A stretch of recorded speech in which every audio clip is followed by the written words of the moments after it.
দেশজুড়ে ছড়িয়ে পড়েছে বিষধর সাপ রাসেলস ভাইপার আতঙ্ক। এ আতঙ্কে নির্বিচারে নিধনের শিকার হচ্ছে নির্বিষ ও পরিবেশ উপকারী প্রজাতির সাপ। সম্প্রতি সারা দেশে রাসেলস ভাইপার আতঙ্কে মেরে ফেলা সাপের তথ্য যাচাই করে বন বিভাগ জানিয়েছে হত্যার শিকার ৮০% সাপই নির্বিষ এবং এখন পর্যন্ত মেরে ফেলা সাপের একটিও রাসেলস ভাইপার বলে তারা নিশ্চিত হতে পারেনি।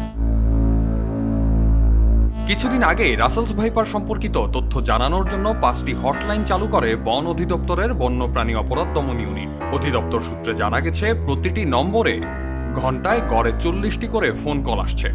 দেশের বাহির থেকেও কেউ কেউ ফোন করে সাপের সন্ধান দিচ্ছেন। অধিকাংশ মানুষই আতঙ্কে কল করছেন। কেউ কেউ সাপ দেখলে কি করবেন জানতে চাচ্ছেন। অনেকে আবার সাপ মেরে কল করে পুরস্কারের টাকা চাচ্ছেন।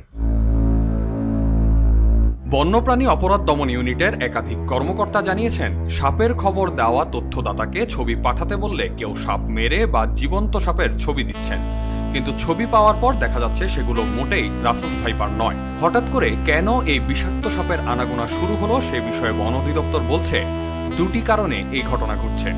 প্রথমত, প্রকৃতিতে রাসেলস ভাইপারের খাদ্য কমে গেছে। যেহেতু এরা ইঁদুর, ছোট পাখি, টিকটিকি ও ব্যাঙকে খাদ্য হিসাবে গ্রহণ করে, তাই বসতবাড়ির আশেপাশে খাবারের প্রাচুর্যতা বেশি থাকায় খাবারের খোঁজে সাপগুলো লোকালয়ে চলে আসছে। পাশাপাশি মে থেকে আগস্ট মাস রাসেলস ভাইপারের প্রজনন মৌসুম। একটি রাসেলস ভাইপার একেবারে ৪০টি থেকে ৮০টি বাচ্চা প্রসব করে এবং ডিমের বদলে সরাসরি বাচ্চা হওয়ায় এরা টিকেও থাকে বেশি। আরেকটি কারণ হচ্ছে, এই বিষাক্ত সাপটিকে যেসব প্রাণী শিকার করে খাবার হিসেবে গ্রহণ করে সেগুলো প্রকৃতি থেকে উল্লেখযোগ্য পরিমাণে কমে গেছে।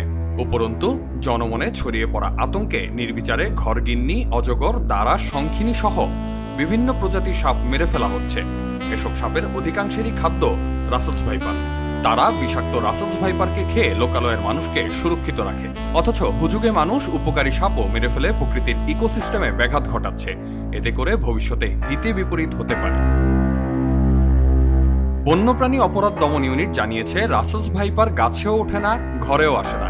ফসলের জমিতে যাওয়ার সময় একটু সচেতনতা অবলম্বন করলে রাসেলস ভাইপারের দ্বারা আক্রান্ত হওয়ার ঝুঁকি অনেকাংশে কমে যায়। তাই সাপ না মেরে তাড়িয়ে দেওয়ার পরামর্শ দিয়েছেন তারা।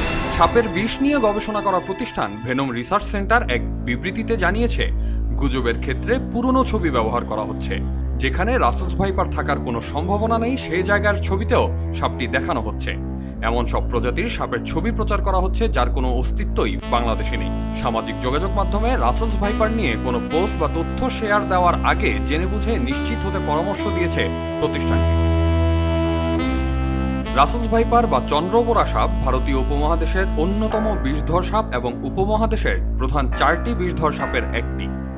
আক্রমণের ক্ষিপ্র গতি ও বিষের তীব্রতার কারণে কিলিং মেশিন ও তেড়ে এসে কামড়ায় বলে সাপটির বদনাম রয়েছে। তাই মানুষের মাঝে এ সাপ নিয়ে অতিরিক্ত আতঙ্ক কাজ করছে। এ সাপ দেখা মাত্রই মেরে ফেলার বিষয়েও সিদ্ধান্ত নিয়েছে দেশের বিভিন্ন জেলার গ্রামবাসী।